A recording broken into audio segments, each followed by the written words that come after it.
Welcome to VS99 news. వనస్థలిపురంలో ACB దాడులు. Saroor Nagar divisional engineer Ram Mohan Rao 18,000 రూపాయలు లంచం తీసుకుంటూ పట్టుబడ్డారు. ఏసీబీ అధికారులు రెడ్ హ్యాండెడ్ గా పట్టుకున్నారు.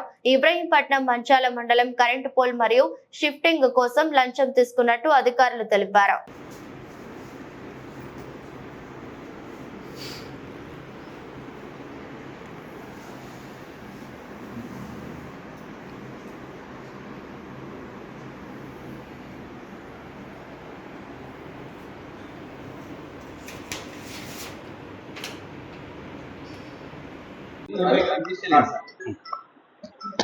ఫోన్ వస్తుంది.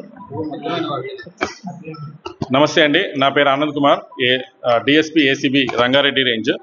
మాకు ఒక కంప్లైంట్ రావడం జరిగిందండి. దాంట్లో ఏంది అంటే, ఇక్కడ మంచాల మండలంలో ఒక విలేజ్లో ఒక అతను ఒక 2 ఎకర్స్ చిల్లర ఉన్న ఆయన ల్యాండ్లో లేఅవుట్ చేస్తున్నాడు.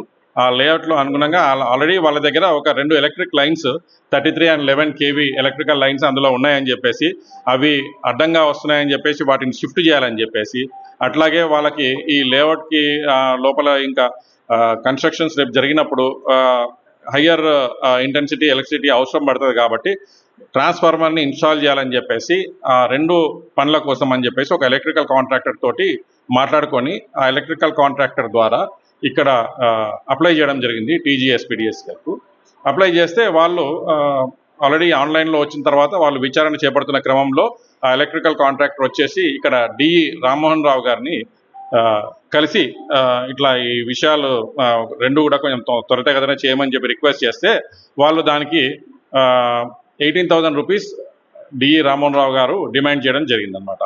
ఒకటేమో షిఫ్టింగ్, ఇంకోటేమో ఇన్స్టలేషన్ ఆఫ్ న్యూ ట్రాన్స్ఫార్మర్. ఈ రెండింటికి 18,000 డిమాండ్ చేస్తున్నప్పుడు క్రమంలో అతను లంచం ఇవ్వడం ఇష్టం లేక మా దగ్గరికి వచ్చారు.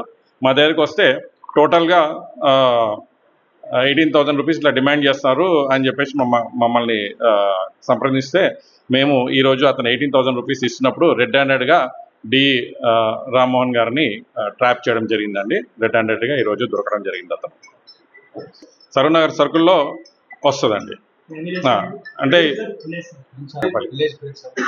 కొంచెం కంప్లైంట్ కొంచెం సీక్రెట్గా ఉంచమని చెప్పారు. దానిపైన